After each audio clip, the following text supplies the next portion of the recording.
শুনেন আঙ্কেল, আমার জামাটা কিন্তু অনেক সুন্দর করে বানিয়ে দিবেন। হাতার মধ্যে যেন ফুটা থাকে, আর ফুটার উপরে আর তলে দুইটা পুঁতি লাগাবেন, নিচে একটা পুঁতি লাগাবেন, মাঝখান দিয়ে একটা পুঁতি লাগাবেন, বুঝছেন?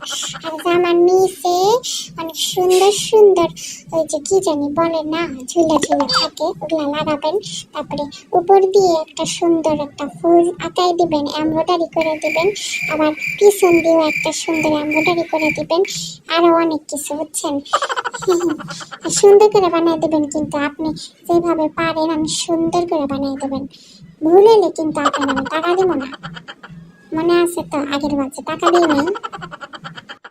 ঠিক আছে, তোমার আর বলতে হবে না, আমি সুন্দর করে বানিয়ে দিবনি।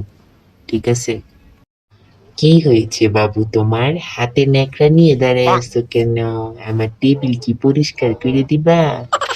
এভাবে দাঁড়ায় আছো কেন অসহায়ের মতো?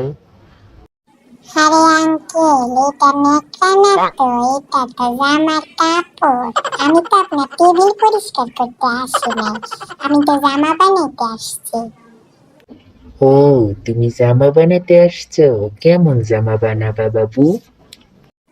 আঙ্কেল, আমাকে একটা সুন্দর জামা বানিয়ে দেন। সুন্দর জামা, আর কিছু জানি না, একটা সুন্দর জামা খালি।